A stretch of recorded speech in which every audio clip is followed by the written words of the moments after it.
के कह रहे हैं कि भारत ने बहुत ही शानदार एयर स्ट्राइक की है और उसके सबूत खुद अब पाकिस्तानी देने लगा है। उसके बाद से नेतन्याहू के ऊपर एक बहुत बड़ा प्रेशर आया है कि भारत ने इतने अकेले अलग थलग था, एक तरीके से उसको ऐसा सीधा सपोर्ट ही नहीं था, सिर्फ थोड़ा बहुत हथियारों का था, जबकि इजराइल के पास अमेरिका का सपोर्ट पूरा है, हथियारों का पूरा है, कहते नहीं ग्राउंड पे बहुत अच्छा है, खाड़ी के देशों में बहुत अच्छा सपोर्ट है। उसके बाद भी इजराइल 1 मार्च से आज तक अटैक नहीं कर पाया है ईरान के परमाणु ठिकानों पर, और इसी को लेकर नेतन्याहू और ट्रंप के बीच में बहस हो गई है। खबर यह आ रही है कि उसने सीधा बोला है कि भारत ने तो दिखा दिया कि किस तरीके से, कौन सी मिसाइल से उसने कहां अटैक किया, और उसका किस तरीके से सूत्रों के हवाले से और सबूतों के आधार पर दावा किया जा रहा है कि जो किराना हिल्स थी जिसमें पाकिस्तान की परमाणु सुरंगें थी, उनके जो एंट्री पॉइंट से उसको कैसे ध्वस्त किया गया है। हालांकि भारत ने कोई भी क्लेम नहीं किया है, ये मैं पहले भी बोल चुका हूं, आपको फिर बोल रहा हूं, लेकिन इंटरनेशनल लेवल पर सबको पता है कि क्यों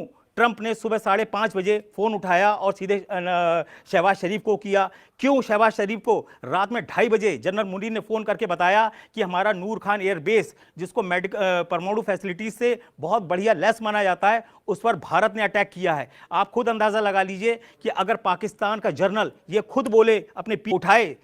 सोते वक्त से और बोले कि देखिए सर हमारे यहाँ अटैक हो गया है, तो आप समझ लो कैसी छीछा लेदर हुई है पाकिस्तान। नेतन्याहू और ट्रंप के बीच में कोई बात ही नहीं हुई जब वो खाड़ी देश के दौरे पे थे। ऐसे ही आप इस बात को इसी से समझ सकते हैं कि 4 दिन तक खाड़ी देशों की यात्रा की और इजराइल को उसमें लिस्ट में रखा ही नहीं ट्रंप ने सीधा बोल दिया कि साहब ऐसा है, अभी हम दोस्ती कर रहे हैं, बाद में हम इजराइल से बात करेंगे। जबकि होता ऐसा था कि पहले ट्रंप इजराइल जाते थे, उसके बाद बाकी खाड़ी देशों के पास जाते थे, कतर, सऊदी अरब, बाकी जगह पर, लेकिन इस बार उल्टा हुआ। अब तो खबर यहां तक आ गई है कि अमेरिका के एक पूर्व राष्ट्रपति,